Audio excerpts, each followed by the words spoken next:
Di Astro dan On Demand. Ready to cheer for both these players. Here we go. US Open Championship.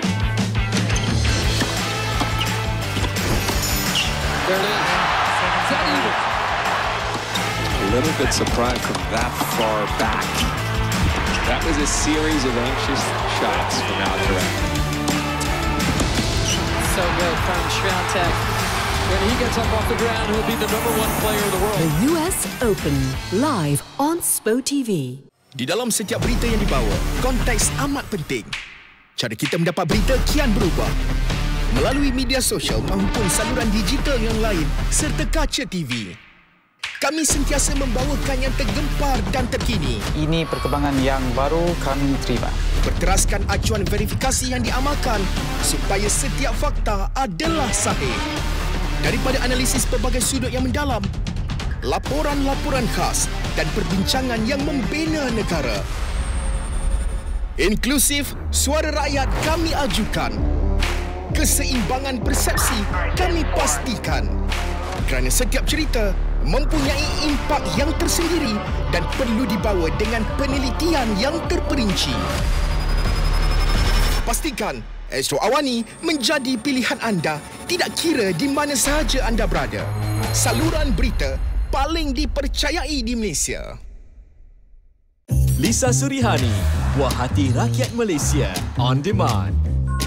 I love you. Dia menawan. Mahir dalam bidangnya. Cantik ni mati bukan pasal lemah. Saya tak nak bawa boy jadi anak yatim. Kekal menghadapi ujian. Orang cuma nak kahwin dengan dia. Pastinya disayangi ramai. Pesona lakonan mantap Lisa Surihani. Stream ke semua karyanya bila-bila masa, di mana jua.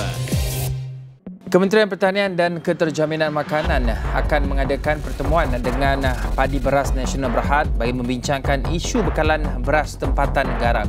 Tuntutan China di Laut China Selatan, Kementerian Pertahanan MINDEF sentiasa bersiap siaga bagi menjaga perairan dan kedaulatan negara dalam menghadapi sebarang kemungkinan. Usaha memperkasakan sekolah kebangsaan agar ia menjadi pilihan utama ibu bapa untuk menghantar anak-anak perlu terus dilakukan.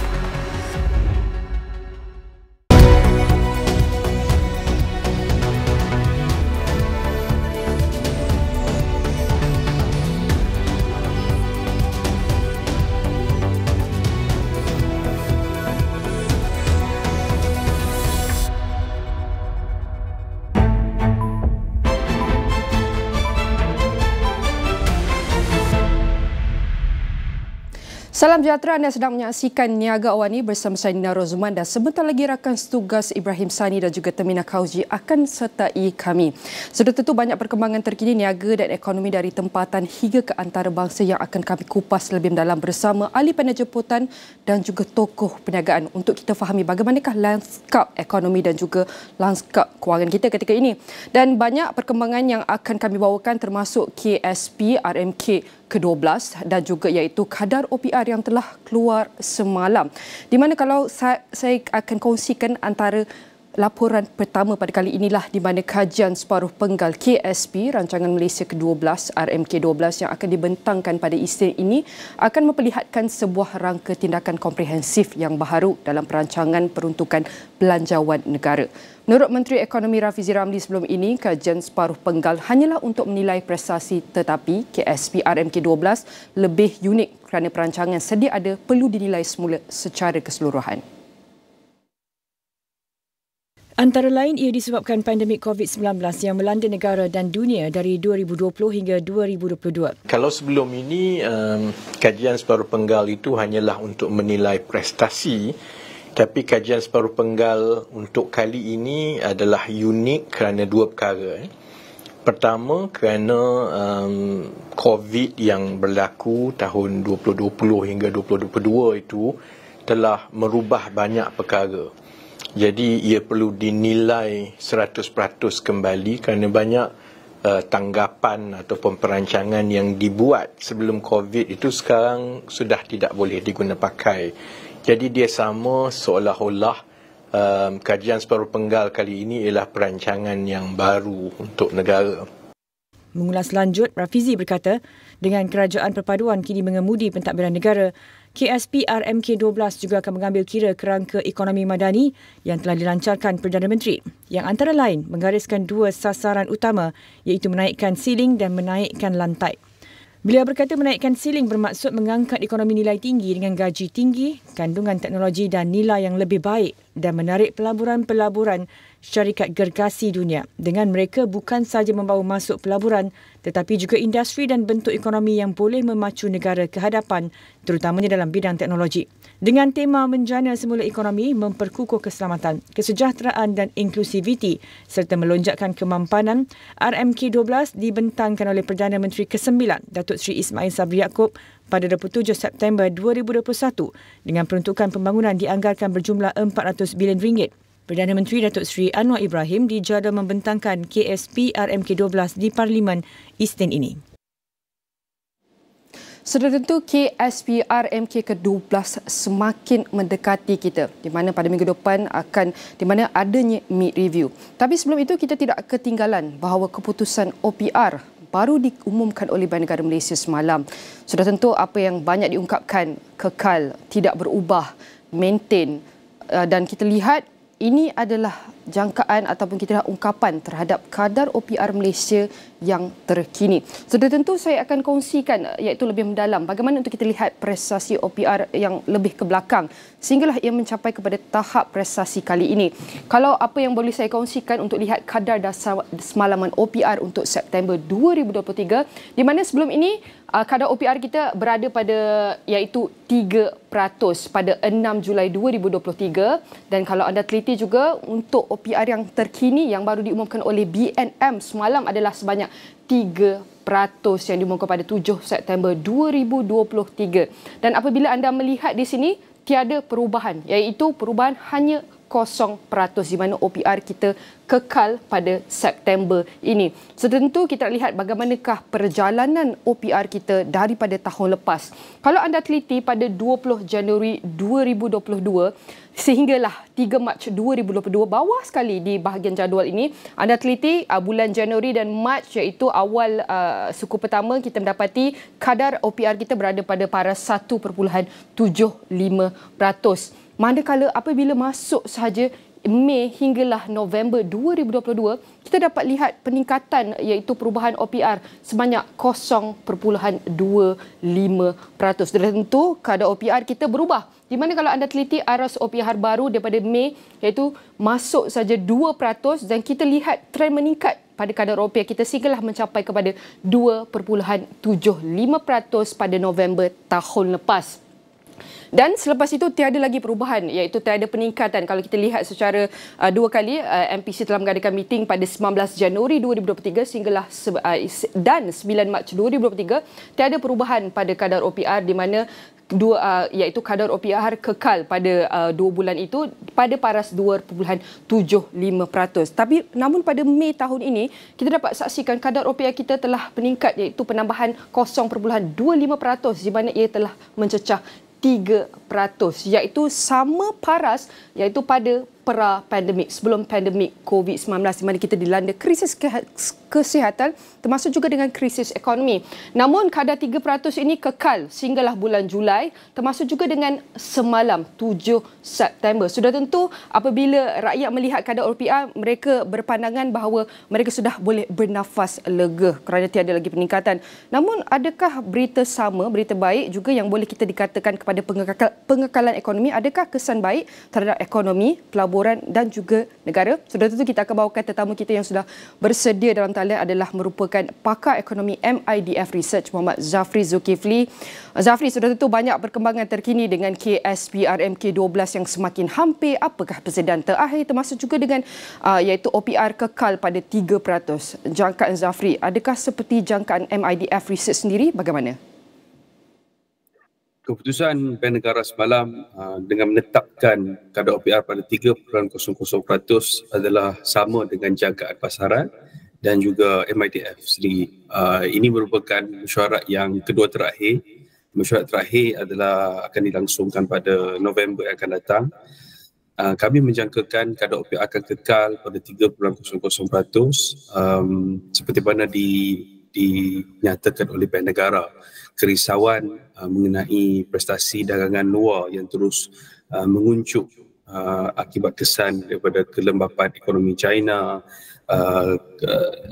kadar pinjaman yang kekal tinggi di Amerika Syarikat dan negara-negara maju.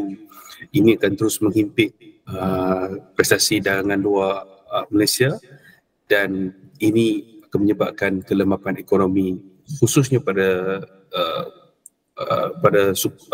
separuh kedua tahun ini. Jadi Bank Negara mengambil satu stance untuk mengekalkan OPR, untuk memberikan ruang dan untuk ekonomi kekal stabil dan terus berkembang dengan baik. Apa daripada aspek yang seperti yang Zafri kata untuk beri ruang kekal stabil, daripada aspek mana yang boleh kita teliti dan fahami? Baik, kadar OPR bila Bank Negara mengekalkan kadar OPR, ia memberikan satu gambaran business as usual ataupun status quo, dan kenyataan Bank Negara semalam yang sudah pastinya tiada ke arah untuk menaikkan OPR, kekal, dan untuk turun belum ada lagi, tapi yang penting adalah kekal. Ini membantu untuk isi rumah, peniaga dan peniaga untuk melakukan business planning, dan dia tidak akan memberikan kekacauan kepada ataupun ketidakstabilan dalam pasaran. Baik, sudah tentu kadar OPR ini adalah bersifat tidak kekal dan prestasi terkini ini adalah mengikut kita boleh cakap apa yang telah diputuskan oleh BNM sendiri mengikut dalam konteks ekonomi semasa.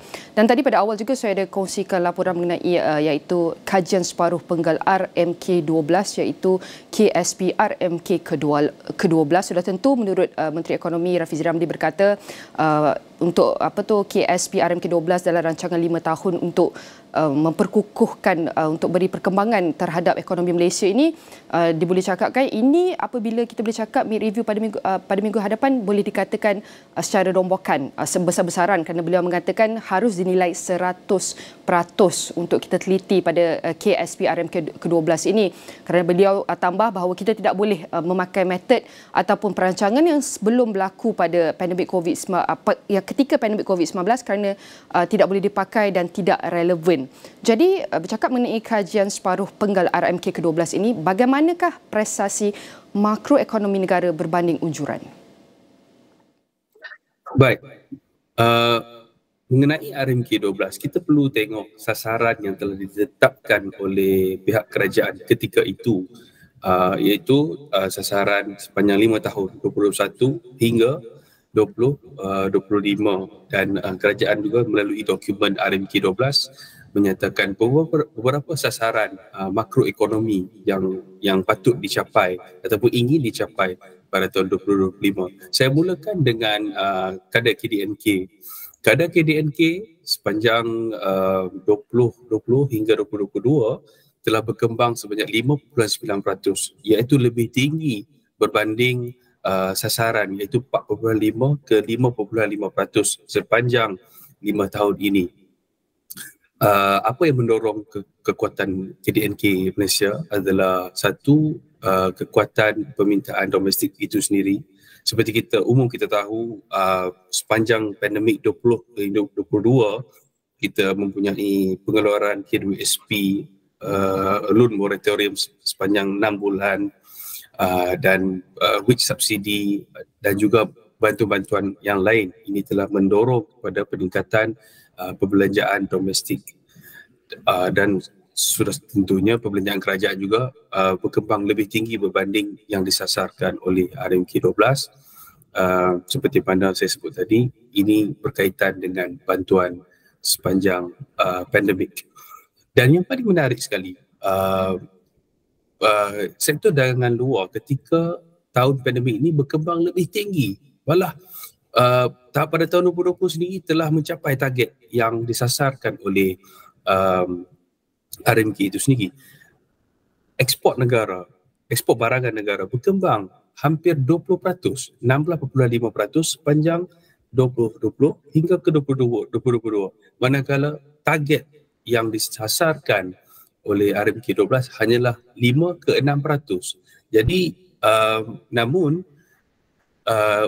dengan KSP yang akan diumumkan pada Isnin ini, saya percaya kerajaan akan meletakkan sasaran baru buat ekspor negara, khususnya dari segi bentuk nilai.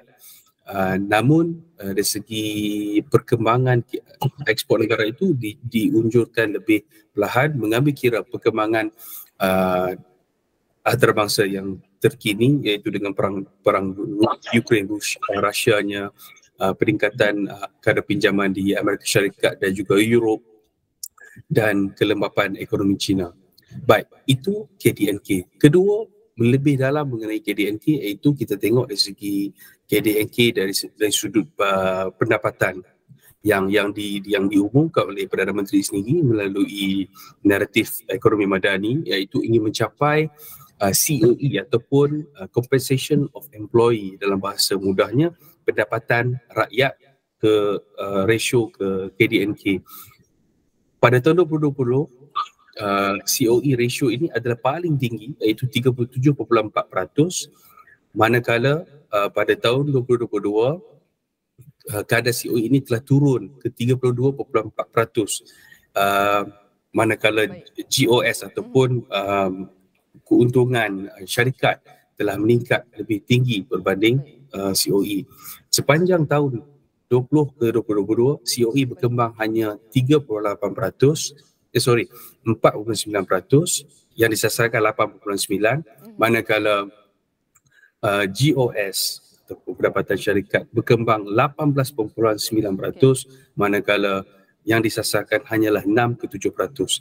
Jadi untuk mencapai 40% yang telah disasarkan oleh RMK 12 pada tahun 2021, saya fikir susah untuk capai dalam masa 2 tahun. Saya sangat optimis yang kerajaan akan menurunkan sasaran itu ke 35% dan akan mengorak langkah ke arah 40 ke 45% yang mana dinyatakan adalah ekonomi madani pada tahun 2030 akan datang. Berbakikan seminit lagi, RMK 12 ini memperuntukkan sebanyak 400 bilion ringgit untuk perbelanjaan pembangunan daripada 2021 sehinggalah 2025. Dan kalau kita lihat, kita sudah pun masuk 2023. Apakah jangkaan MIDF sendiri untuk kita lihat kemajuan pembangunan dana ini pada tahun 2024 sehinggalah tahun 2025? Silakan Zafri. Baik, dengan 400 bilion yang telah diletakkan pada tahun 2021, kita sepatutnya belanja 80 bilion setiap tahun. Itu secara mudahnya matematik. Namun kerajaan telah berbelanja hampir 240 bilion sepanjang 2023 tahun ini. Jadi kita berbaki 167 bilion. Oleh itu kerajaan, jika 400 bilion dikekalkan, kerajaan mempunyai kapasiti sebanyak 83 ke 85 bilion untuk dibelanjakan dalam bentuk development expenditure pada tahun 2024 dan juga 2025. Saya fikir kalau nilai ini terus 80 ke atas ini akan memberi impak yang positif kepada perkembangan ekonomi negara. Baik, sudah itu kita tahu bercakap mengenai dasar fiskal negara ni, kita berharap ia memberi penjimatan dan tidak merugikan. Termasuk jugalah bergerak ke hadapan, kita berharap iaitu setiap perbelanjaan terhadap dasar fiskal negara ini tidak overspend ataupun underspend, tapi kita dapat seimbangkannya terhadap pembangunan sepanjang tahun ataupun tempoh yang telah ditetapkan. Sekali lagi saya ucapkan terima kasih kepada Muhammad Zafri Zulkifli, merupakan pakar ekonomi MIDF Research. Jangan ke mana-mana, kami akan berhenti rehat seketika, kembali selepas ini.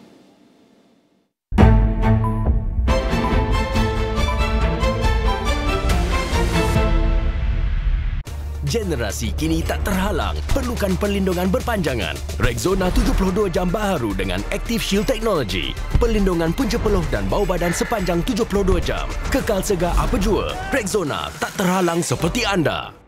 Berkongsi visi atlet-atlet kebangsaan kita. Bila jadi kemerdekaan mesti ada perjuangan. Tak tu memang banyak kata-kata negatif. Just being able to work hard. Awak jangan lupa asal-usul awak. All I wanted to do, I just want to show and come from Malaysia. Kami latih diri untuk merdeka. Memikul tanggungjawab besar negara. Saksikan perjalanan menuju emas. Interview with Malaysian athletes. Demi negaraku. Raikan bersama di saluran 100. Percuma untuk semua pelanggan. 10 juara-juara GV telah pun diumumkan untuk bertanding di pentas All Stars Gagavaganza. Namun kini anda berpeluang untuk mengundi 5 lagi peserta dari senarai ini dan beri mereka peluang kedua untuk merebut kejuaraan. Untuk mengundi, sila ke laman web tertera.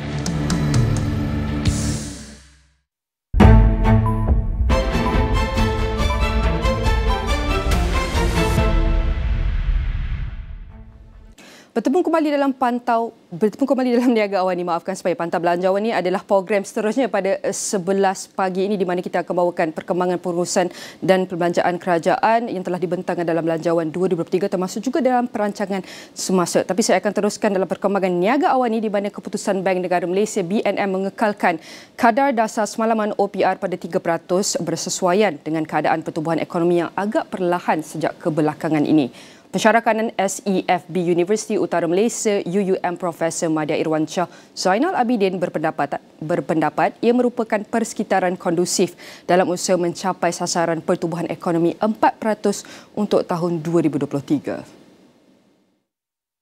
Sedikit sebanyak memberikan kelegaan dari segi ekonomi rakyat di mana ini dapat kita kata menstabilkanlah dari segi tekanan peningkatan dalam kos sara hidup rakyat. Tambahnya meskipun ini merupakan keputusan jangka pendek tetapi ia permulaan tepat sejajar dengan langkah kerajaan memulakan kerangka ekonomi. Dalam pada itu, Irwan memaklumkan kadar OPR tidak dipengaruhi dengan faktor luar, terutama situasi ekonomi semasa di Amerika Syarikat. Keadaan yang agak kita kata hawkish di Amerika Syarikat itu disebabkan oleh keadaan keputusan mereka lah, kerana mereka masih lagi berkeras untuk nak mencapai sasaran 2% inflasi itu yang mana ini mungkin mengakibatkan lagi peningkatan lah di dalam OPR di Amerika Syarikat. Kerajaan negeri perlu diberi lebih banyak autonomi untuk mencorak takbir urus sumber asli, modal ihsan dan ekonomi sendiri. Ketua Ekonomi Buruh Kementerian Sumber Manusia dan Emiratisi Emirat Arab Bersatu UAE, Profesor Maida Dr. Yusof Saari berkata, kebebasan itu boleh menjadi pemangkin kepada momentum pertumbuhan yang lebih baik. Kita tukar kaedah kita ni daripada top down kepada bottom up approach. Maksudnya pembangunan itu sendiri, ekonomi itu dicorakkan oleh negeri-negeri yang berkenaan kerana mereka yang lebih mengetahui bagaimana tadbir urus di negeri berkenaan, sumber-sumber yang mereka ada, sumber modal insan yang mereka ada, tadbir peraturan-peraturan yang mereka lebih memahami berbanding dengan dari peringkat persekutuan. Jelasnya cadangan itu adalah berdasarkan kepada pengalaman UAE yang memberikan autonomi kepada negeri-negeri untuk mewujudkan syarikat penerbangan sendiri seperti Emirates di Dubai, Etihad Airways di Abu Dhabi dan Air Arabia di Sharjah. Tambahnya lagi, dengan menggunakan model yang sama, ia diharapkan dapat menjadi penyelesaian kepada isu penangguhan projek mega yang dirancang oleh mana-mana negeri yang sudah melepasi penilaian keboleh-laksanaan. Namun Yusof mengakui perubahan sedemikian memerlukan tekad politik yang kuat memandangkan Malaysia masih terperangkap dalam paradoks politik. Saya tidak pasti sejauh mana kesanggupan politik kita untuk bergerak ke depan itu, bagaimana saya tak pasti saja. Kerana kita kena faham bahawa paradoks dasar politik tidak dapat dielakkan dalam konteks Malaysia. Beliau kata demikian dalam program Dialog 3 Penjuru pada Khamis. Modal insan yang amat diperlukan untuk menggerakkan ekonomi tidak boleh dibina berasaskan kepada fahaman pendidikan sebagai penentu nilai pendapatan. Ketua Ekonomi dan Kewangan Sosial Bank Muamalat Malaysia Berhad, Dr. Muhammad Afzal Nizam Abdul Rashid berkata, pendekatan sistem pendidikan perlu dikaji semula untuk melahirkan modal insan berketerampilan. Kita sedia maklum bahawa untuk menggerakkan ekonomi itu, kita perlukan modal insan. Ya, tak boleh ada duit je, tapi orang kena ada juga. Orang tu pula kena bijak dan kena sihat. Jadi bercakap tentang modal insan yang amat berkait rapat tentang sistem pendidikan ni, saya melihat kita ni lebih pada nak mencapailah modal insan yang pandai dan sebagainya, tapi adakah approach ataupun pendekatan kita itu betul? Dan bila bercakap tentang universiti pula, saya rasa universiti ni kita tak boleh fikir dia macam kilang untuk hasilkan pekerja, bukan. Itu kalau fikir macam tu salah tu. Baik, sekarang saya akan membawakan perkembangan terkini mengenai Bursa Malaysia FBM KLCI. Bagaimanakah prestasi Bursa Malaysia di mana ia ditutup rendah pada Khamis sejajar dengan sentimen lemah di pasaran serantau. Berikutan pelabur kekal berhati-hati terhadap prospek ekonomi yang lemah, kata peniaga. Pada 5 petang, FTSE Bursa Malaysia KLCI susut 0.55 mata untuk ditutup pada 1460.07 daripada 1460.62 ketika ditutup pada Rabu. Dan mari kita lihat bagaimanakah prestasi Bursa Malaysia yang kita dapat teliti setakat pagi ini. Okey, saya refresh sedikit untuk kita teliti. Okey, semalam ia ditutup secara berdata, tapi kalau kita lihat FTSE Bursa Malaysia KLCI di sini pada pembukaan setakat jam 9.12 pagi pada September hari ini, iaitu pembukaan Bursa Malaysia berada pada 1459.85 mata ataupun negatif 0.02%, iaitu peningkatan sebanyak negatif 0.49%. Dan ini adalah prestasi yang kita dapat kita saksikan paling terkini pada pagi ini. Kalau anda teliti untuk kita lihat setakat jam 9 tadi dah buka, kita lihat iaitu prestasi pasaran Bursa Malaysia iaitu berada pada 1460. Tapi kalau kita teliti lebih kurang iaitu pada sekarang naik saja jam 19.12, kita teliti ada turun sekejap dalam masa 9 ke 9.30 ni, kita ada turun sekejap, namun kita naik balik sehinggalah ketika jam ini 19.13 kita berada pada 1459.4 mata. Sudah tentu ini adalah prestasi Bursa Malaysia yang kita dapat teliti sehari selepas pengumuman OPR, iaitu yang kekal pada 3%.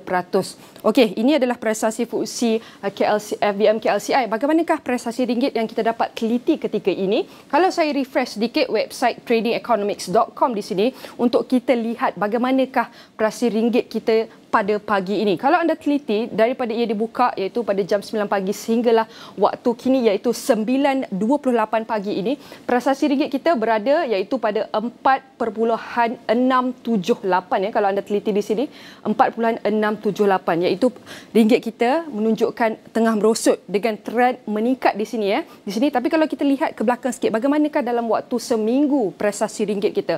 Namun kalau kita teliti dalam seminggu, kita dapat lihat sudah prestasi ringgit kita sebenarnya telah mengalami trend peningkatan ya. Kalau anda teliti pada Jumaat lepas, kita dapat lihat trend graf ini meningkat, menunjukkan bahawa iaitu prestasi ringgit kita sedang merosot dan menyusut.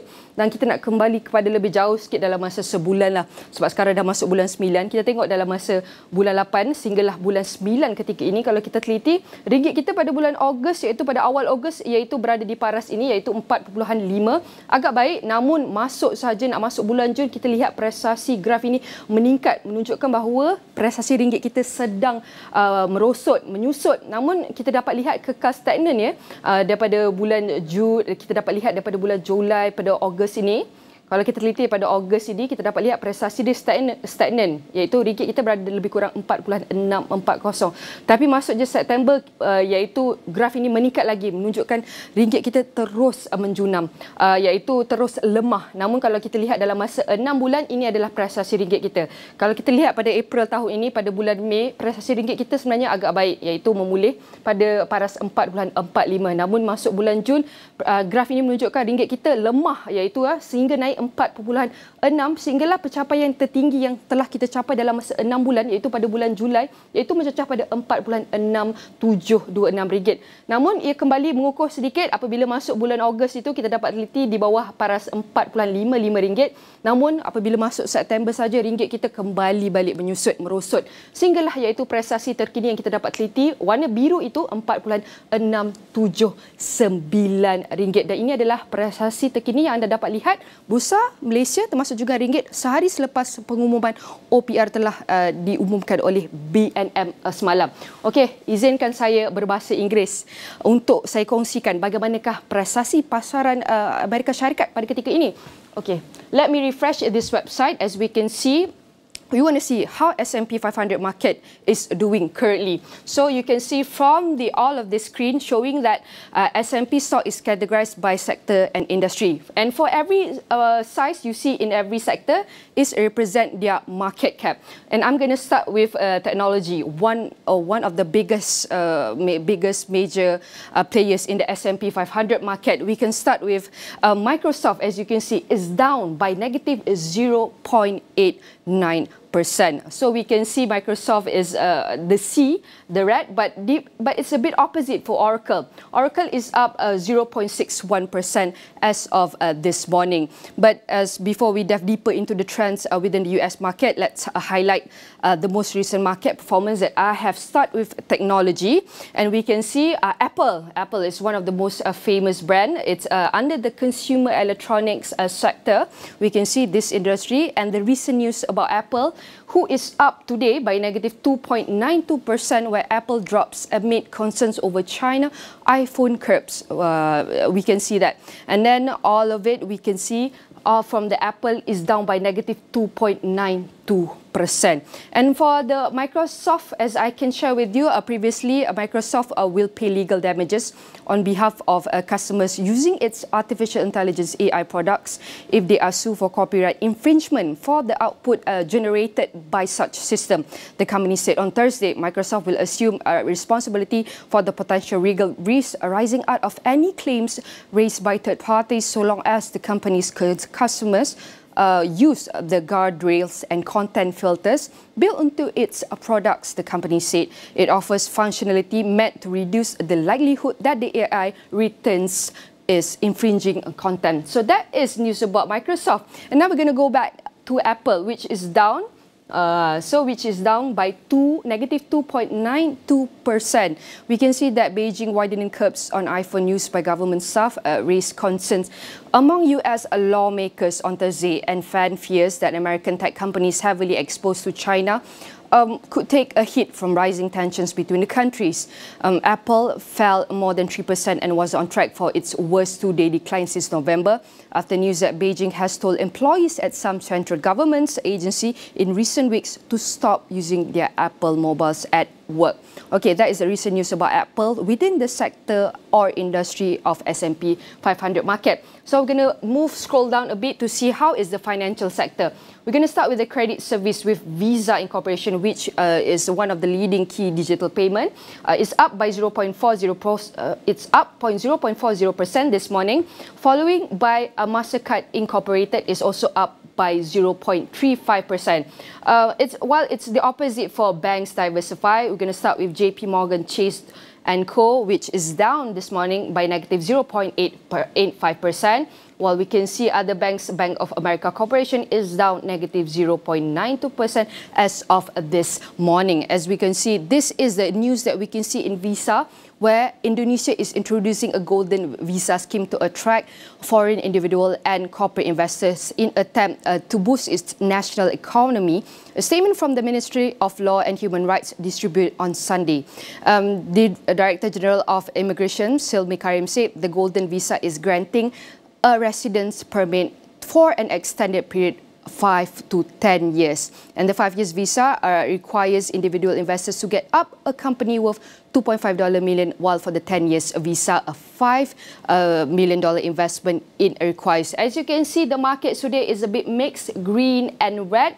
And keep tuning with us every day from 9 a.m. to 10:30 a.m. to get the latest update about Ringgit, FBM, KLCI, even how is the US market, so you can see better what is the landscape of our economy and our financial sector. So that's it for me, Nina Rosban. Catch me and my colleagues on the next segment, Ibrahim Sani and Tamina Kauzi. Don't go anywhere. Niaga AWANI will be right back.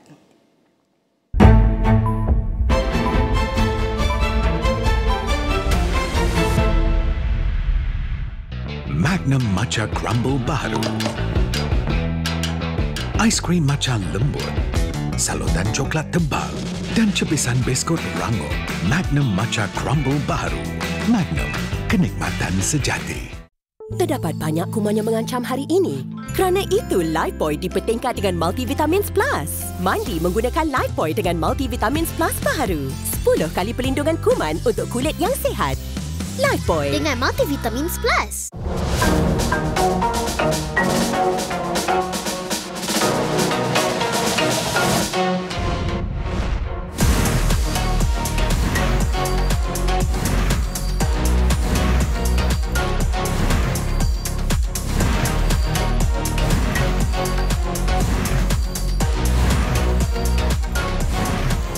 Stars Keterangkuman mulai 24 September di saluran-saluran berikut.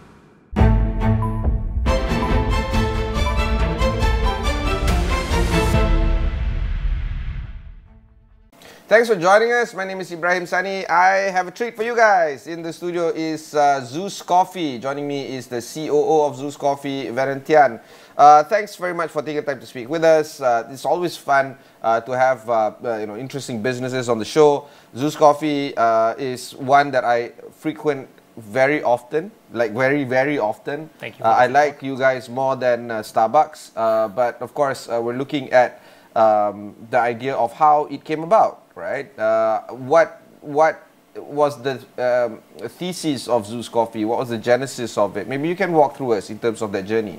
Yeah, thanks Ibrahim for the support, and also, yeah, not consuming our competitors, but just. Well, I'm a laissez-faire kind of guy. I drink anything, right? Especially if the shop is right in front of me, off I go, right? But yeah.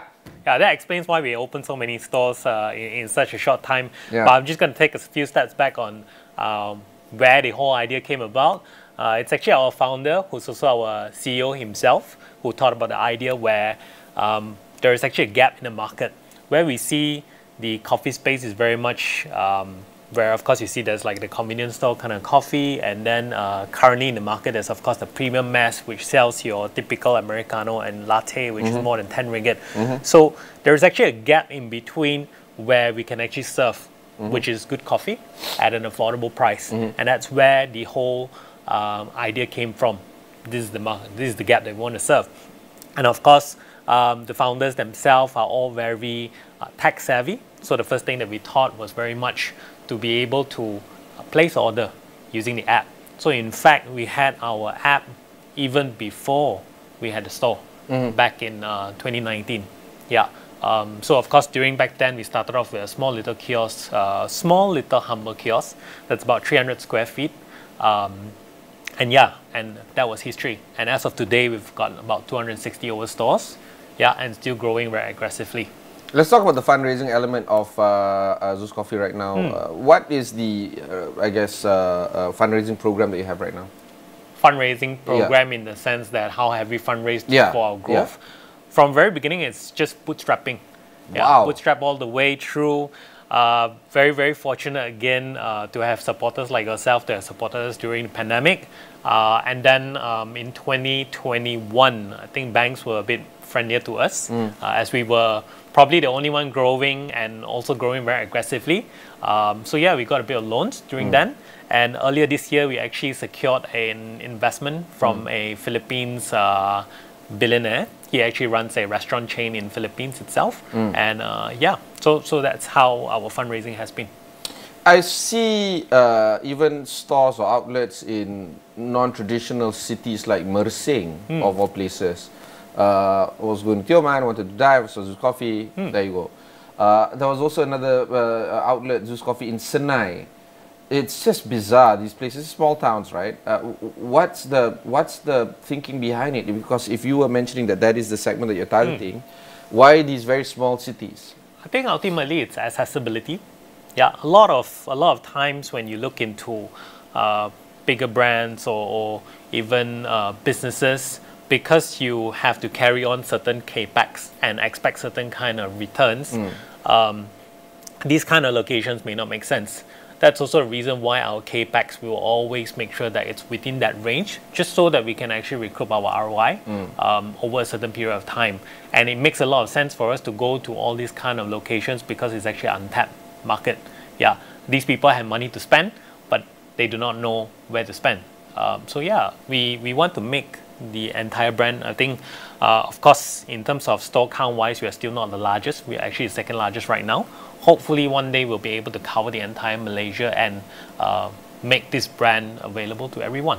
Okay, Yeah. It's also important for us to look at the capex spend that you're doing right now. Is this bleeding the cash flow, so to speak? What is the situation financially when it comes to Zeus? As much as you can share with us, I suppose. Are you profitable, for instance? On store level, I think on store level, almost all the stores are actually profitable. On HQ level, we have been EBITDA positive since 2021. Wow. Yeah. So it's been from the very beginning, I would say. So we are financially pretty okay, I would say. So... Okay, let's talk about then the dynamic between online and offline, because you do have an impressive app, straightforward, simple. Payment gateway is very stable. You're working with Razer, if I'm not mistaken. Choices, everything is there, right? And you're making it easier for folks like me to buy your products beforehand. I can do a pickup on the app and all that. Everything is just seamless, I suppose. But then you still have, or you still rely on physical stores. So what is the thinking between the offline and online approach to reaching customers, folks like me? I think ultimately, of course, the buzzword here is online to offline business model. And how we see it is that every offline store or every brick and mortar store that we have is very much a distribution center. A lot of times the customer acquisition can come from your digital platforms and marketing and whatever that you can do in terms of like a Facebook ads and all, right? And then ultimately, which are the nearest stores that we can serve you will be the case. So it's still a very much a synergy between both ends. One is more to utilize to acquire customers and for you to place your orders as well. And the offline is where we are able to generate sales. So the more stores we have, the more people we can access to, and the more customers we can serve. And that's how we see it. And of course, now that it's post-pandemic, we also put in a bit, slightly more attention to our offline stores. I think when we first started, the stores are very much just less sittings, very small space. Now we provide a bit more space just so that you can still enjoy our coffee at our locations. Okay, speaking about which, right, I want to talk more about your unique approach to coffee and culture. You're talking about the philosophy behind Zeus Coffee, behind a cultural hub that goes beyond serving coffee. Talk more to that effect, please. Okay, one very interesting fact while we were running this business, we realized that it's not a large percentage of amount of customers that actually consume coffee. In terms of number of sales wise, I think 30% of our customers consume coffee-based products. The rest of them, we actually call them as fun drinks. So in fact, a lot of customers are still not so, I would say, are not so introduced or familiar with coffee yet. And a lot of times we utilize what we call fun drinks as an acquisition point. So for myself itself as a user journey, I started off drinking matcha latte. Then eventually I went on to become a caramel latte drinker, and then your staple latte, and then now Americano and espresso. And that's how we see with our customers as well. That is actually their journey. But we are also seeing a lot more customers that are slowly converting into coffee drinkers or more staple. So in summary, it's not that great in terms of culture or coffee culture in Malaysia yet. However, we're slowly converting them into that, and hopefully more and more customers would stay longer with us. And that's how we see. And of course, what's the consumer behavior then? Do they stick around at the store? Do they buy and go? What is the demographic of makeup of the customer base? Are you targeting the young or the old? I know the wallet size that you're targeting, but more, where is the affinity towards? Okay, in terms of target customer that we target is very much from the 25 to 45. We're starting to introduce a lot more drinks and shifting a bit more target, because the younger crowd is actually quite interesting and exciting as well, because eventually they will be the one who's the working professional. So these are the people that we are generally targeting. What we realize is that the ones who actually consume staple coffee, the retention rate is actually higher. But for the ones that we roll out, like say we roll out one LTO is just our limited time only, once every 6 weeks, those do not stay with us or stick around with us for a longer period of time. So eventually for us to roll out the more and more LTOs would mean that there's more opportunity for them to stick around with us for a longer period of time. So the short answer is that the one who comes for fun drink don't stick around with us for a long time. The ones who drink staple coffee would stay longer. Like for yourself, I believe you are probably a latte or Americano drinker. 100%. No? No, yeah. So exactly. So those are 50% of the time I buy latte, 50% of the time I buy Americano. Yeah, exactly. So these are, I mean, you are our staple coffee customer, right? That's why you stick around with us for a longer time. And the ones who No, but I buy and go. I don't like sit around, think about my life, write a book. No, I just want the coffee. Yeah. And that's what I mean by sticking around with the brand. Okay. Sticking around with the brand. But in terms of sticking around in the store, there is a bit more of changes in terms of trend. I got no time for that, bro. Yeah. Like, you know, like go. Okay. There are different segment of customers. Of course, during COVID time, a large percentage of customers order delivery. I think during that time was about 60% delivery. Delivery sales has actually dropped quite a fair bit. We do have customers who actually order pickup through our app, or in fact through the retail segment has also increased. Okay. So yeah, this has changed over a period of time. Okay. And in terms of who stay in the store and who pick and go, I don't really have the data on top of my head. Yeah, but most of the customers like yourself and myself, it's always a pick and go, fast coffee kind of mindset where we just want to, just order, pick up and go.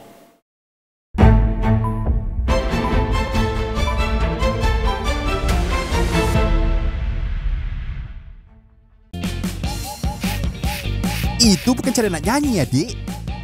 Gillette Flexi Vibe, kepala fleksibel. Cukup sekali terus licin. Cukup sekali terus licin, tak kecoh. Gillette Flexi Vibe. And what you had hoped to achieve through your research. So Hutang really wanted the human aspect a bit more than the legal part, which is why they came to a social scientist instead of a lawyer. What does that speak to you in terms of wanting to do this? If it's a man so that you are able to allow for some abuse, I totally don't agree with that. Do we want to kind of restrict the legislative reforms is just one part of the story? The most important aspect for me would be through educational initiatives. Ni kereta ni aku bas tu, sebab esok nak jual. Esok juga aku beli hantar orang. RM669. Oh, ngangang. Okey, bawa RM6,000 je. RM6,000 je. Polis Evo 3. Sewa dan stream on demand atau sila ke saluran 480.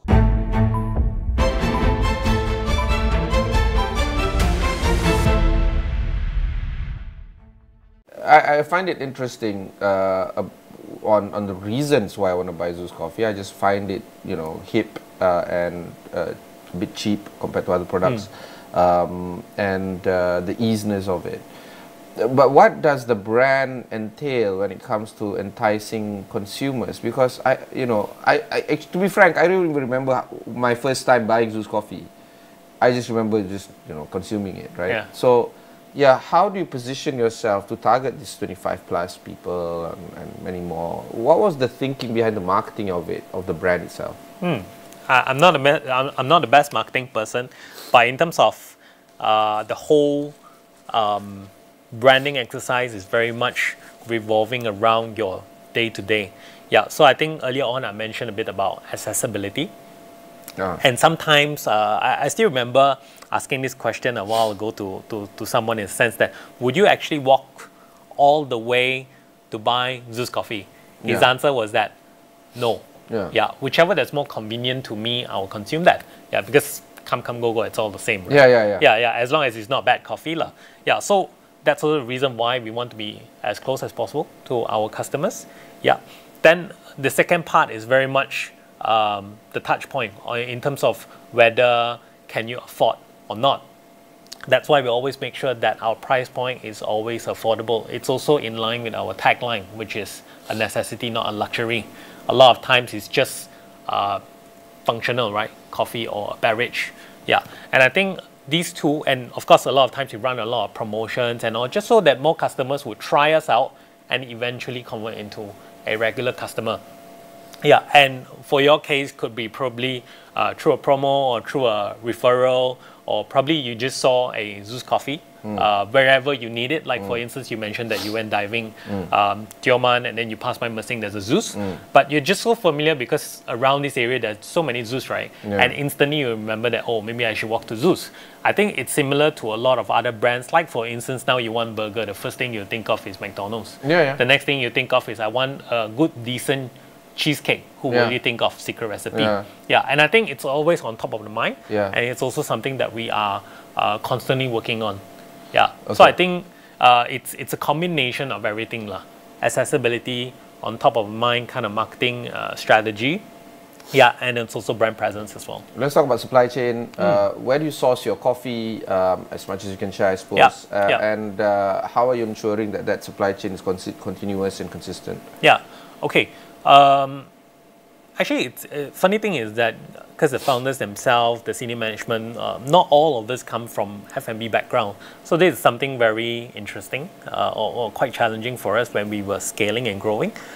In terms of supply chain for coffee bean, we actually do not source directly from the farms themselves.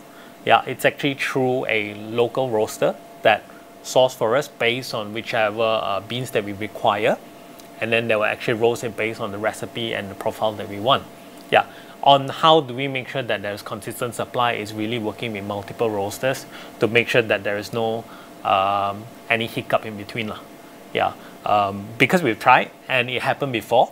Yeah. What, so I mean yeah, hiccup in terms of supplies, no supplies, insufficient beans and certain raw materials. Yeah. So how we work it is that there is certain number of % of beans that we allow this roaster to roast for us, and then we have other backup, or we call it backup suppliers.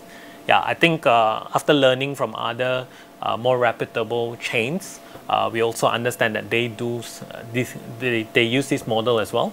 Yeah, just so that we can secure our raw mats. Does it? I mean, people want to be reliable, dependent, but of course, you know, things happen, right? And your suppliers might not necessarily feed the supply chain well. When that happens, this diversification of suppliers, doesn't that drive cost up? Not really. I think the fortunate part is that we are growing. We're scaling, so we sort of leverage in terms of our volume. Yeah, so of course, I think this is very much, I wouldn't call it a trade secret, but it's just how do you balance out between different suppliers and how do you push certain volumes to whoever to be able to enjoy the same kind of rates and prices. Oh, yeah. Okay, I get it. Yeah. Okay, and then of course distribution is also quite key. How do you distribute your products? Yeah, when we first started off, it's all direct to stores.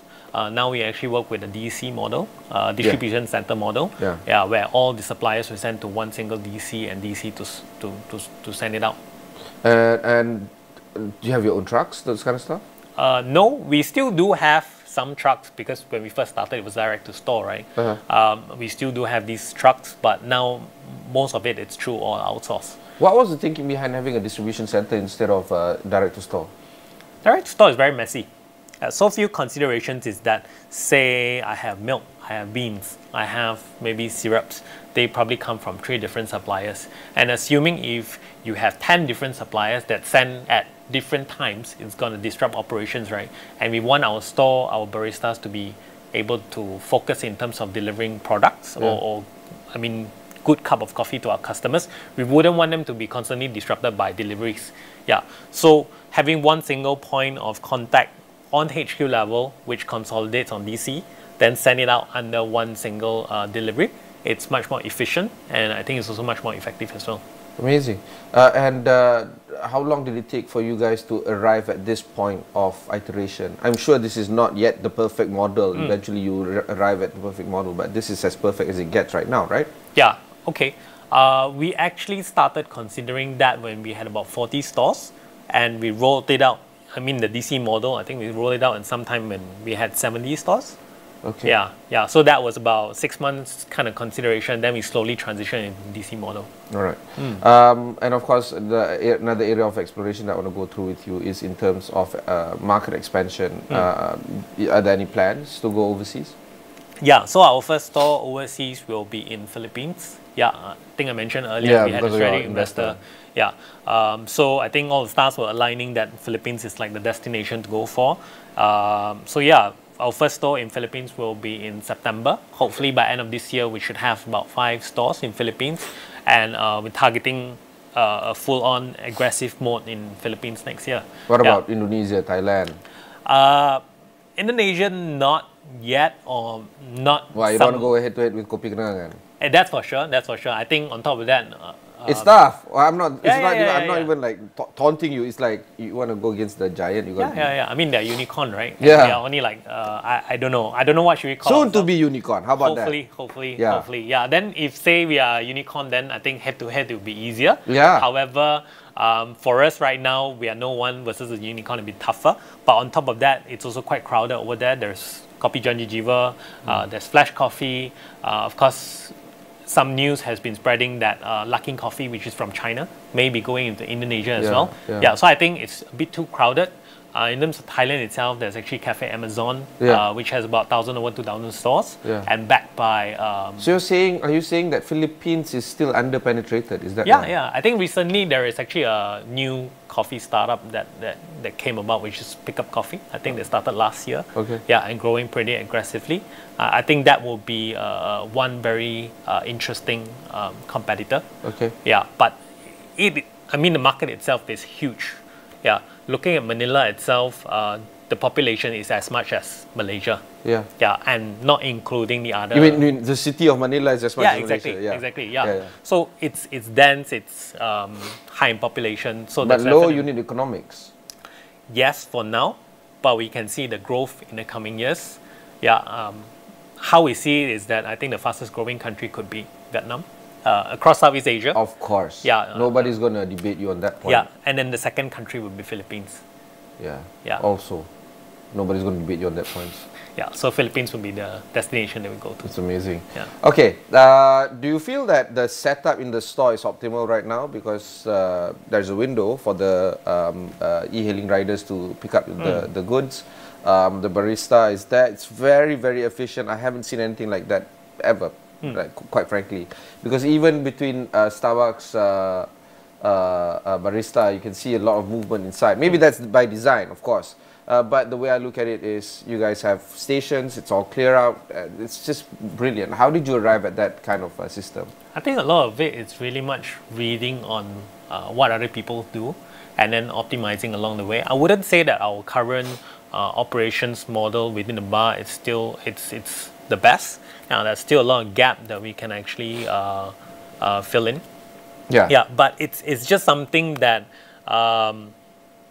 reading up on how other people do things and certain things that we don't like doing and how do we improve that. One very... You have cement chairs, I mean, you can improve on that. Yeah, that's for sure, because we want to minimize in terms of capex, right? So during that time when we first started off, and besides just the capex wise, it was also very much furniture supply during COVID. Yeah, you expanded quite considerably. Yeah, it's good. We expanded very quickly. I still remember at one point in time, some of the stores that we opened doesn't even have furnitures. Yeah, so we have no choice but to build these cement chairs. Yeah. And so it has become very much like a legacy kind of thing. It is, but it's kind of fun at the same time. So it's like also by necessity, not necessarily by design. Yeah, exactly. So but a lot of customers actually like to sit on it. It feels comfortable and as much as it's not aesthetically nice. Yes. Yeah. I was dating somebody and that person was like, "Oh, it's nice." And I'm like, "Why? Why is it nice? It's cement." Like, "Oh, you don't know anything." I'm like, you know what I mean? Yeah. But it's okay. I mean, you pick and go, right? You always order and then you pick and go. Yeah. But anyway, I mean, in terms of bar operations wise, we are still optimizing all the time. It's just a lot of times we go in the bar, we understand how inefficient certain things are, and we try to improve from there. Do you use a particular restaurant as a test case study in terms of layout, operational excellence, and so on, and then you just roll it out to other places? Not really, no. A lot of times it's really trial and error.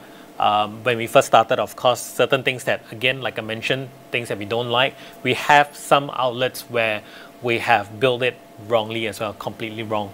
Yeah. Then what do we put in between to fix certain things? These are things that we've done. But of course, now we are slightly more structured. On HQ level, we have quite a few layers to help us to do all these optimization and all.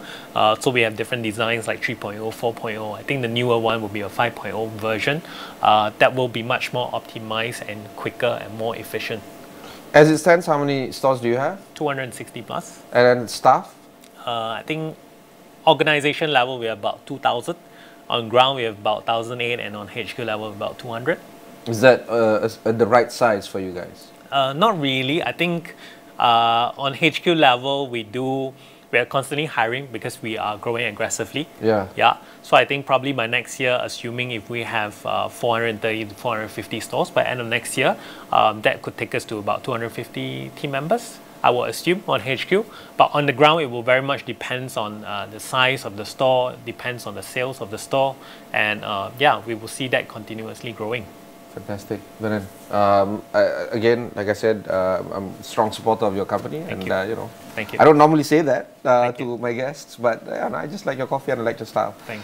Final comments before we conclude our conversation? Not really. I think I just want to take this opportunity to really thank all our customers who have supported us throughout the entire pandemic. One very fun fact is that Zeus is not an overseas brand. It's really a homegrown brand. And hopefully we can take this homegrown brand to an international stage and take on bigger brands. Fantastic. I'm rooting for you. Thank that you. was Zeus Coffee's COO, Venan Tian. If you want to learn more about their offerings, just walk to their store.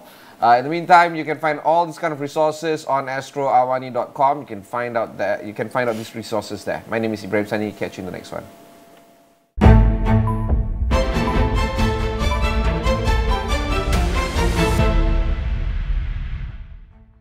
Kesukaran mendapatkan bekalan telur ayam menimbulkan rungutan dalam kalangan pengguna dan peniaga di sekitar Terengganu. Banyak cari kekurangan tu hampir 2/3. Aplikasi My Jalan tidak akan menolak sebarang aduan berkaitan kerosakan jalan raya di seluruh negara. Walaupun bukan jalan persekutuan, kita tak akan tolak. Operator loji nuklear Fukushima mengesahkan sampel analisis air yang dilepaskan tidak mengandungi sisa radioaktif atau tritium. This September, TVN Movies Blockbusters.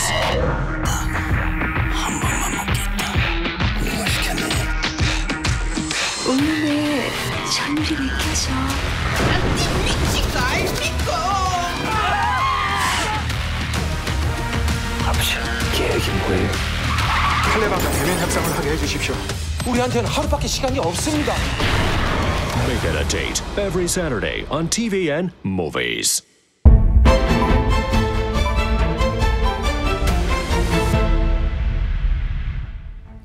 Hello and welcome to Niaga Spotlight with me, Tamina Kausji. Niaga Spotlight goes through the week in business and future affairs, market watch, industries, analysis and insights. We've got you covered right here on Niaga Spotlight. Well, this week on analysis, we cover youth debt in Malaysia. Now, youth debt is an ongoing concern in the country. Digitally savvy youth in their early 20s and 30s tend to overspend when buying on impulse. Now, in fact, a total of 31,140 youth aged 35 and below were registered as bankrupts from 2014 till May 2023. And this is based on records from the Malaysian Department of Insolvency, or MDI. Additionally, millennials and Gen Z who have just entered the job market are attracted to BNPL schemes as they could stretch their payments onto several months. However, if customers don't fulfill payments within specified timeframes, they also do have to pay additional penalty fees as well. Now, Nirmala M. Supramaniam, Head of Household Financial Education Department with Agency Counselling dan Pengurusan Kredit, AKPK, joins us now online to discuss youth debt in Malaysia. Good morning, Nirmala. How are you doing? Thank you so much for making time for us. Good morning, Pam. Thank you for having us. Wonderful. Now, Nirmala, could I get started by asking you, as of 2023, what are the main causes of Malaysians in debt and which age group is most common coming up to AKPK for your debt restructuring programs? All right, just to start off, right, Since 2006 to February 2023 to now, we have close to about 1.2 million people who have actually come to AKPK for financial advisory. And in addition to that, more than about 420,000 individuals have actually joined our program and our debt management program. So what we do is we, for those who have financial issues, they would come to AKPK and we would advise them and restructure their debts and put them into a debt management program. So we have close to about 420,000 individuals who have enrolled into our program. And out of this, if we were to look into the stats of what are the age group that comes to us, mainly about 41.8% of the total number are those of the age of 30 to 40 years old. So, and followed by those age 40 to 50 years old, about 28%. Yeah. And 20 to 30 years old, the youth, we have about 13.3%. And 50 to 60 years of age is about 12.9%. So when we look at 30 to 40, this is one of the most vulnerable age, I would say. Even if we were to compare with the nation insolvency age group for bankruptcy, there's also a majority of those coming from this age group. This is the age where commitments are really growing. You're starting a family, growing a family. Even your parents are getting older, so there are a lot of expenses and commitments during this age. Yeah, so this is one of the vulnerable age group that we see. And if we were to look at the credit facilities of those who are coming to us, the top credit facilities we structure are credit cards, 55.3%, followed by personal loans, about 32.3%, housing loans, about 4.7%, hire purchase, about 4.5%, and other loans, about 4.2%. So it shows that, we have, regardless of what loan is it, but it's more of like, the purpose that they are looking into this loan, the reason why they're taking this loan. So even though when we look at the age group, 30 to 40, those are vulnerable because they were not well prepared. They did not actually plan when they were younger, 20 to 30. If we were to manage this age better, plan it better. So when commitments grow and everything, we are able to sustain. Yeah. So those are one of the factors and reasons that we saw.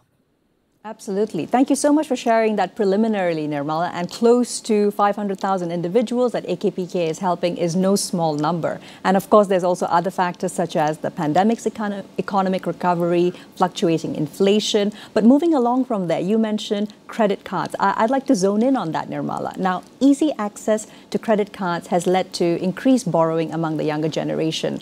Credit card debt, personal loans are also now among the reasons youth become bankrupt. How does AKPK feel financial literacy can help address these common challenges facing Malaysian youth?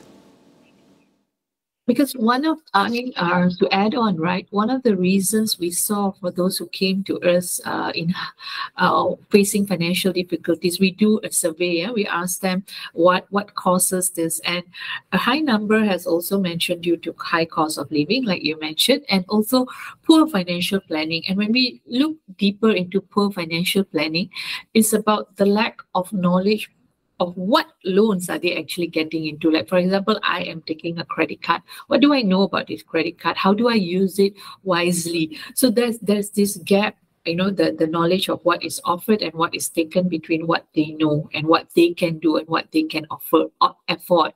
And this is where financial literacy can help.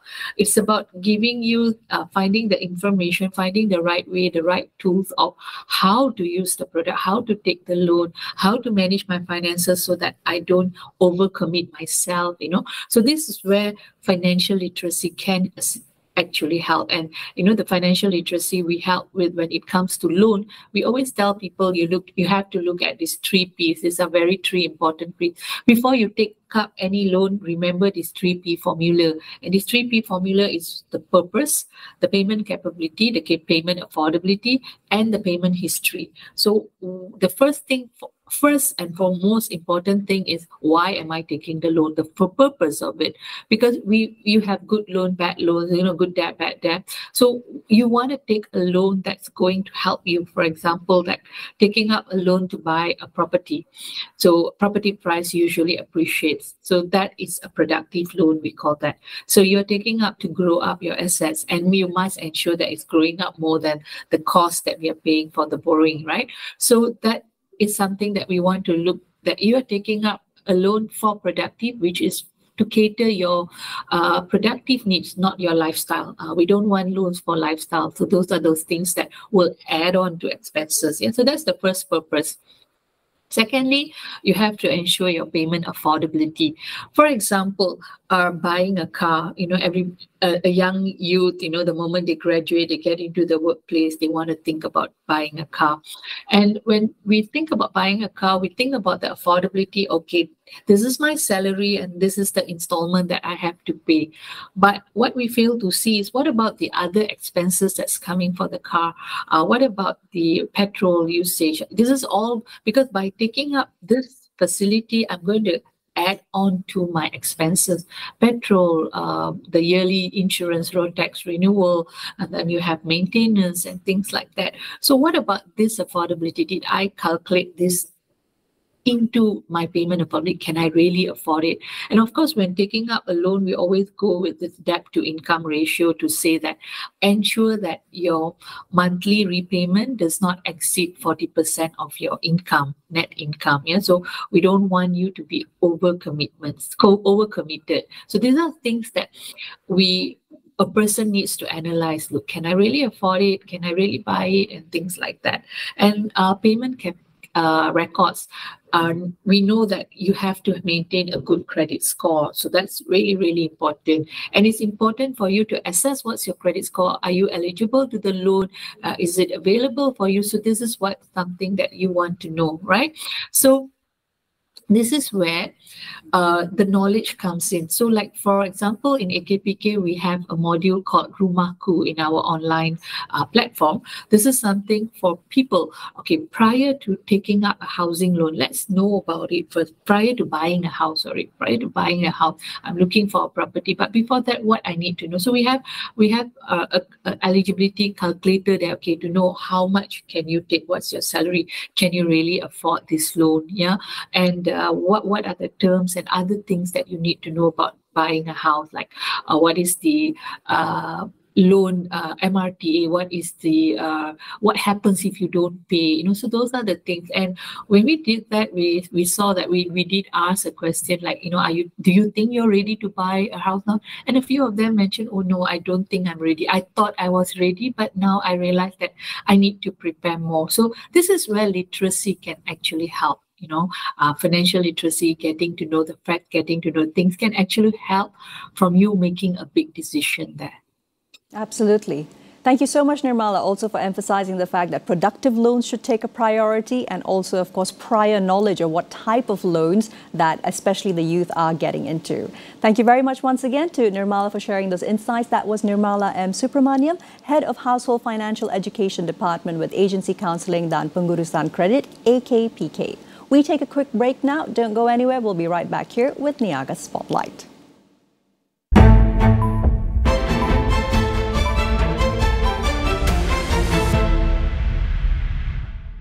Lisa Surihani, buah hati rakyat Malaysia, on demand.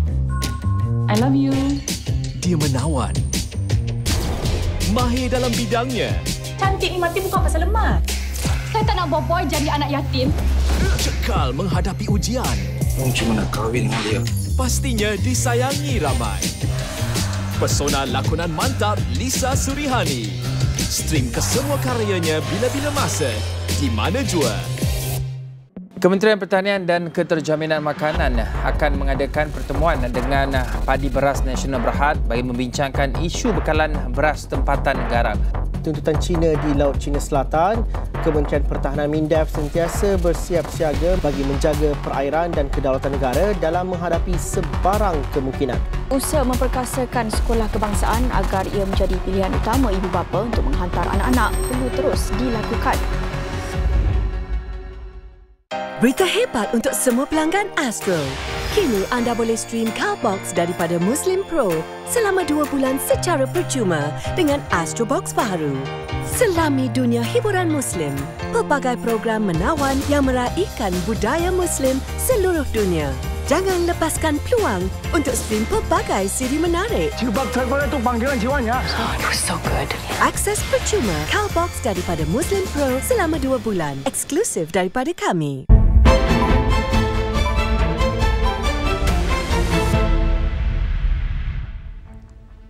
Welcome back to Niaga Spotlight with me, Tamina Kausji. Now, this week on Future Affairs, we're looking at all things ASEAN. Now, of course, at this week's 26th ASEAN Summit in Jakarta, the ASEAN Business Advisory Council, or ASEAN-backed, convened the ASEAN Business and Investment Summit, or ABIS 2023, with the theme ASEAN Centrality, Innovating Towards Greater Inclusivity. ABIS 2023 brought together more than 2,000 world leaders, CEOs and senior executives representing multinational and regional corporations. Bernardino Moninka Vega, alternate chair with ASEAN-backed Indonesia, joined me online to discuss how exactly ABIS 2023 seeks to instill business confidence in the potential of the region, and all of this amid global headwinds, lingering geopolitical tensions and fragmentation of the global economy. Let's watch. Hi, Pak Dino. Thank you so much for making time for us all the way from Jakarta. How are you doing today? Good. How are you? Fine, thank you. Pak Dino, let's get started by you telling us a little bit more about the 8 legacy projects launched during the recent 2023 ASEAN Business and Investment ABIS 2023. Okay, so when we took over the chairmanship of ASEAN Business Advisory Council 2023, we decided on a theme of centrality and inclusivity. So we wanted to identify sectors and projects that actually encompasses, what ASEAN is about, and we came up with 5 sectors. One was digital transformation. Second one was sustainable development, health, resilience, food security, and trade and investment facilitation. And out of that 5 came 8 legacy projects. In the digital space, we are promoting what we call ASEAN QR code.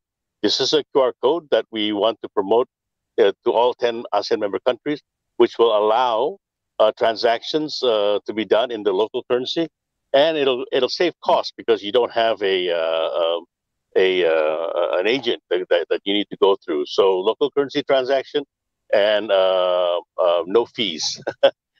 This will allow SMEs as well as people around the ASEAN region to interact and trade and transact more among each other. Second, the second is the digital online lending, which is basically a peer-to-peer lending platform that would actually address the issue of credit gap in ASEAN. The third is Wiki Sustainability, which is a platform to develop a SME network of SMEs that will allow SMEs to talk to each other among the ASEAN member countries through using their own language. On sustainable development, we want to develop a carbon center of excellence, which means that we want to start a carbon market. ASEAN is the only place in the world where you have multi-facet roles that these member countries can take. For example, Indonesia, Vietnam, Philippines have tropical rainforests, but we can use Singapore as a place for as they have capital infrastructure to develop a carbon market. So there are buyers and sellers both within the region itself. There's no other region in the world where you have the buyer and the seller in one region. Africa, they have also carbon programs, but that's also that all those countries are selling countries. You don't have a country that has the capability and infrastructure and capital market to also become buyers of those carbon. Only in ASEAN. The other legacy project is the healthcare. We know that how important the role of the private sector is during the COVID, and we want to initiate more investments in the private sector, especially in the area of genome-based sequencing, vaccination, as well as addressing these communal diseases, which the private sector can play a good, an integral role.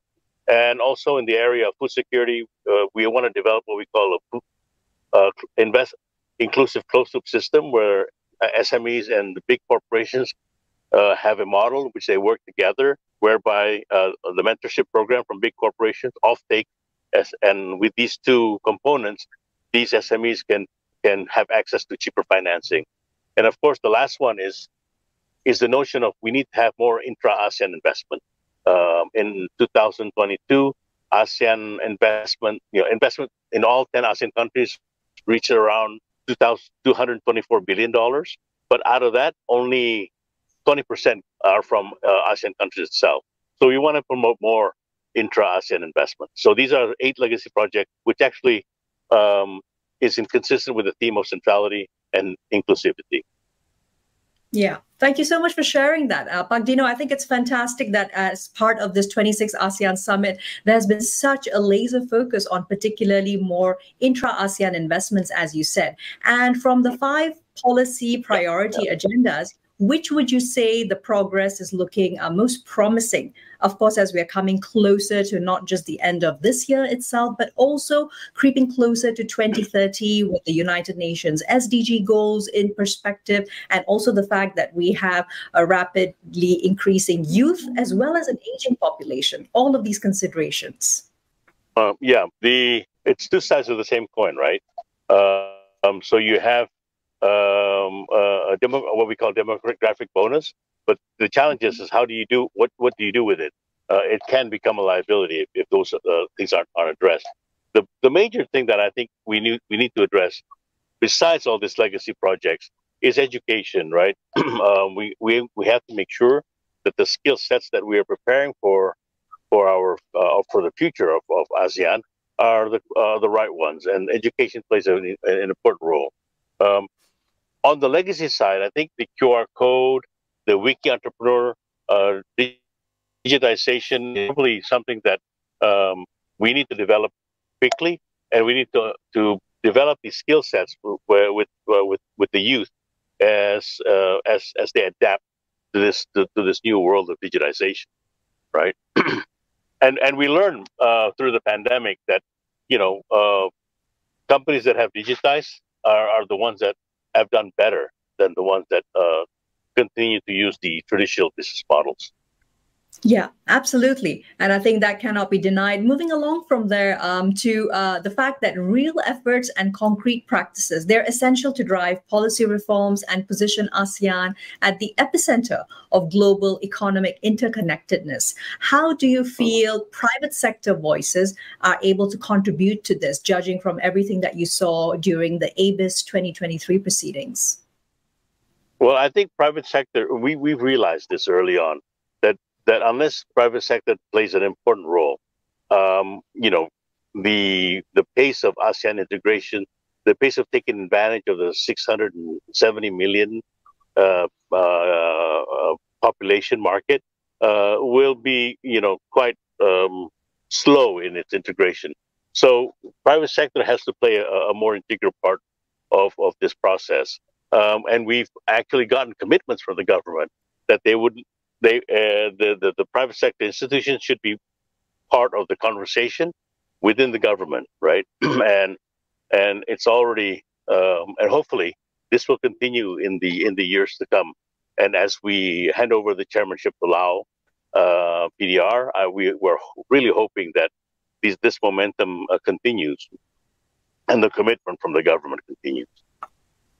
Absolutely. Now, moving along from there, Pak Dino, if I could ask you about how ASEAN Bank's goals of achieving economic growth in particular would be much more feasible if there were to be more intra-ASEAN investments. Yeah. It's clear that the missing component in many of our business activities is we need to not only trade with each other more, but invest with each other more. And the reason why is that as new industries are developed and new business models are being expanded, the need for what we call an ASEAN value chain, right? An integrated ASEAN value chain, and also a systematic alliance among ASEAN countries in areas, in multiple areas, like, for example, EV batteries, right? And how do we integrate, for example, the Malaysian EV automotive development with, Indonesia and the Philippines, allying the raw material and processes right into the value chain of the battery market, right? That's one thing, one sector. Other sectors are similar like that. We need to develop what we call economic complementary and focus on those economic complementaries even more. Right? Mm-hmm. Absolutely. And I think you mentioned quite a lot of opportunity for example, economies that are a little smaller in size, like Malaysia, to learn from all the experiences of Indonesia or Philippines and beyond. Moving on to the other two goals of ASEAN-BAC, social progress and cultural progress. How are these more achievable in the region by 2030 through closer cooperation, not only during the annual highlights, such as the summits, Pak Dino? I think the need for more travel among ASEAN communities. Of course, there are the traditional movement of tourism and businesses among ASEAN countries, but we need to expand. We need to include, the countries such as Laos, Cambodia, as well as Myanmar in the whole economic integration. And I think expanding these cultural and movement of people ties would actually help us build a common market and really just to be able to see each other as a one united front, mirroring, or not, I'm not saying similar, but mirroring other alliances like the EU. Mm-hmm. Thank you for that, Pak Dino. One other major area of discussion, Pak Dino, let's look at what opportunities there are for leadership. This is to make ASEAN the most attractive region for investment and trade destinations in the world. Yeah.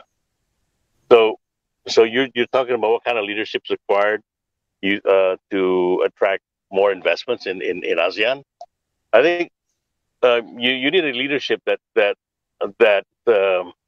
encompasses all the what we would call a common interest for all, a leadership that centralizes ASEAN, and probably a leadership that understands the merits and the benefits of regional alliances in a world where we are always having to choose sides.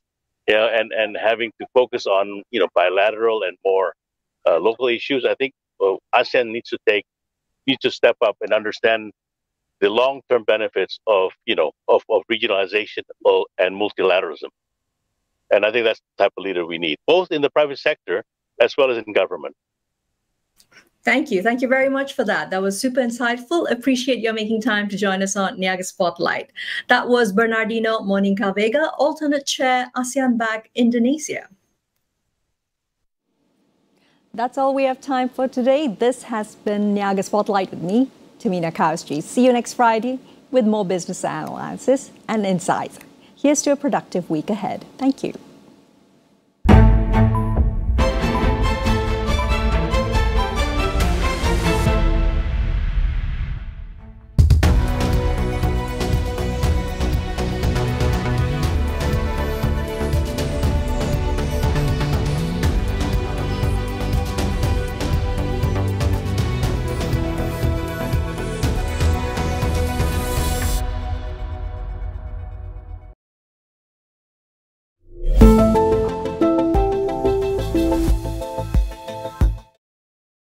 Assalamualaikum dan salam sejahtera. Saya Nazri Kahar. Ini agenda AWANI.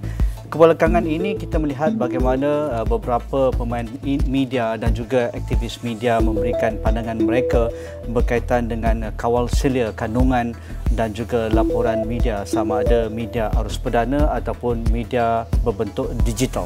mereka menganggap ada beberapa tindakan yang dilakukan oleh pihak berkuasa, terutamanya MC tidak bertepatan dengan hasrat negara untuk menjadi sebuah negara yang dibebaskan media dalam bentuk acuan negara kita Malaysia. Tetapi SKMM ataupun MC ada pandangan mereka yang tersendiri bahawa kandungan-kandungan yang berbentuk berbahaya kepada sosial dan fabrik negara perlu diberikan tekanan ataupun diberikan kandungan yang diperhatikan.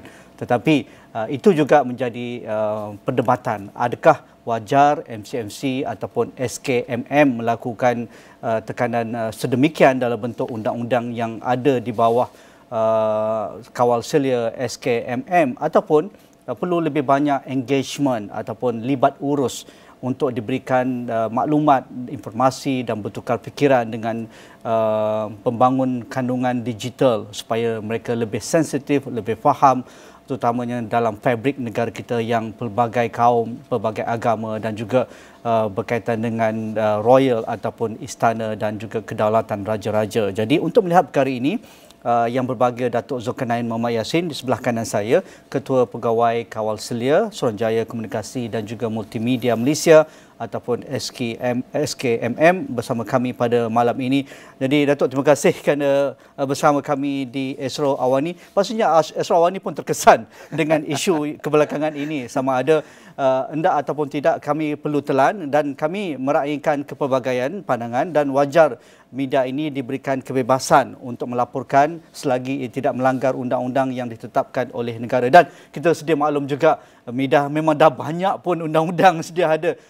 Tergelincir sikit kat sini ada aktanya, tergelincir kat sini ada aktanya. Tetapi itulah yang kami hasratkan. Tetapi mungkin pandangan MC ada perkara-perkara yang mungkin tidak didapat dikongsikan dalam public sphere ataupun dari sudut kandungan awam itu. Jadi bagaimana Datuk melihat media berpegang kepada pelaporan yang tepat, itu yang pertama, dan berlandaskan fakta, walaupun kadang-kadang ia mengundangkan rasa tidak selesa ataupun tidak berapa baik kepada sesetengah pihak. Jadi apabila sekatan dilakukan oleh pihak SKMM ataupun MC itu, jadi kita nak tahu apa prosesnya, Datuk. Adakah itu dah the final ultimate consequences ataupun sebenarnya banyak perkara yang sudah pun dilakukan oleh pihak MC? Pandangan Datuk. Terima kasih Nazri dan juga Astro AWANI kerana menjemput MC pada malam ini untuk membincangkan satu topik yang sangat penting.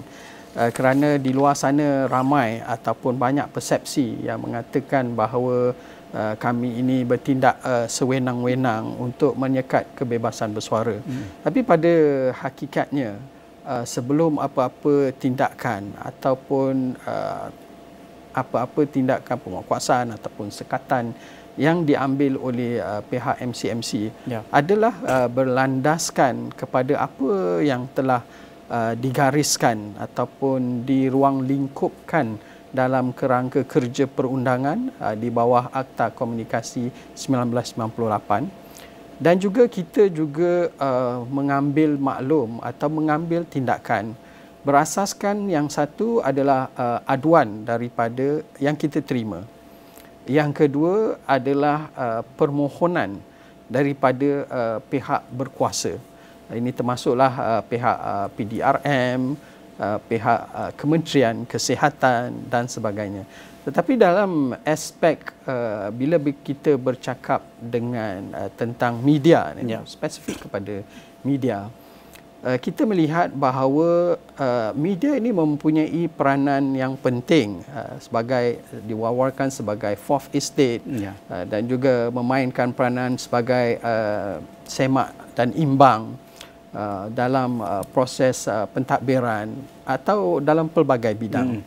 Itu satu aspek yang kita akui peranan media sangat penting.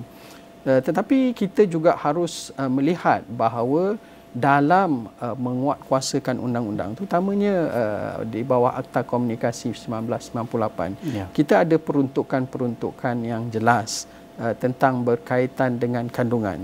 Kandungan seperti lucah, jelik, sumbang, palsu dan mengancam.